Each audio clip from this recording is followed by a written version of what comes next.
We stand at the crossroads. Will we continue to watch the planet unravel?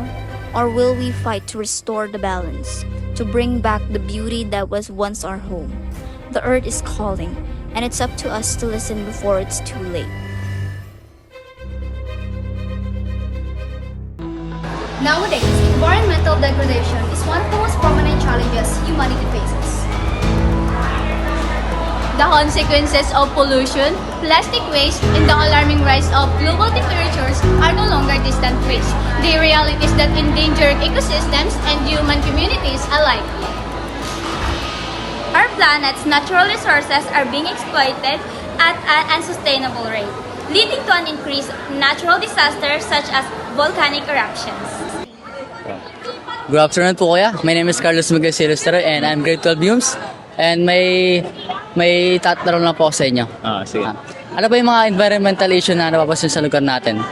I think ang pinakang common na nakikita natin sa ating kapaligiran ay yung maraming mga basurang nakakalat lamang sa labas at sa loob ng school, minsan sa drainage pa. So pag nag-ulan ng sobrang lakas, yung mga estudyante hirap ng tumawid dun sa kalsada kasi basang-basa na eh.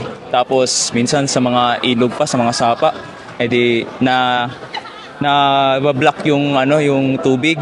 So nataas yung sapa, yung ibang lugar yung ibang taong nakatira malapit doon nababasa na. Okay.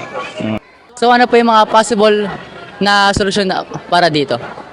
I think dapat yung mga barangay mag-hire sila ng mga pwedeng maglinis ng mga ito sa schools, pwedeng mag-hire sila ng mga janitors or yung mga tagilinis ng talaga sa labas. Yung sa gobyerno ng bayan, sa munisipyo, mag-hire din sila ng mga drain cleaners para yung mga basura na nasa drains or sa mga kanal ay mawala tapos makadaan ng maayos yung tubig pag naulan ng malakas. Para lahat ng mga dadaan, mga estudyante na lalabas ng school ay makakauwi ng hindi basang-basa. So kuya, maraming salamat sa sagot. So, ayan, ako po si Bea Catherine De Aro and kasama ko po yung dalawang ABM students dito. So, ito po si Balin and this is Kate Ann. So, sa iyong palagay, ano yung mga nakikita mong mga environmental issues dito sa ating lugar? Siguro po ang pinaka-common is pollution kasi nakikita natin yung mga alikabok sa taas ng mga langit at ma-overcome nito is to lessen the use of jeepneys or any other oil and Thank you. And how about you po? Para sa akin, sa tingin ko yung environmental issues natin ngayon na kayang-kaya natin solusyonan is yung tamang pagsisegregate ng ating mga basura. As students, kaya nating supportahan yung mga organizations like YASO organization na nagpo-promote ng proper waste segregation. Yun lamang. Thank you po. Thank you. Remember the world as it used to be? Clear blue skies, unspoiled forests stretching endlessly, oceans teeming with vibrant life, and the quiet symphony of nature undisturbed by human hands.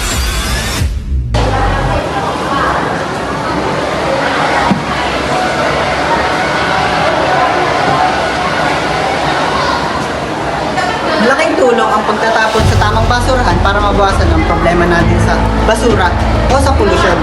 Ngunit paano ito magiging posible kung kakunti lang o limitado lang ang mga basurahan na nakakalat sa ating mga lugar? Malaking tulong dito ang pag-provide ng mga basurahan sa ating lugar kasi kung madaming basurahan na nakikita ang mga irresponsibleng tao sa pagtatapon ng basura, maaaring mabawasan ito kasi malaki yung chance na hindi na sila tatamad din na magtapon ng basura kasi pag may nakita silang malapit na basurahan, doon na lang sila magtatapon. Ano ba boy? Grabe ngayon ang polusyon sa ating mundo. Oo nga eh, iba't ibang polusyon sa lupa, sa tubig, pati sa hangin. Oo nga. Sa issue ng polusyon, malaki ang tulong na tayo pagtatapos sa tamang basurahan. Bukod pa dito, makakatulong din tayo kung tayo makikilahok sa iba't ibang organisasyon kagaya ng sa school, may isa tayo dyan. Sa barangay naman, dito tayo umaten o sumali sa mga ginagawa ng activities kagaya ng pagtalim ng puno, paglinis sa iba't ibang lugar, kagaya ng kanal, sapa, ilog at iba pa. Dagmin na naman baka ulan na ata to Oo nga pare, baka na naman sa labas, magkapasma pa ako pag nabasa sapatos ko. boy. Tara na boy. Sa mga usapin na ganito, malaking tulong ang ating mga barangay gamit sa paglilinis ng kalsada. Hindi lang sa magmukhang malinis ang ating kapaligiran, kundi maiwasan rin ang pagbaha sa mga kalsada.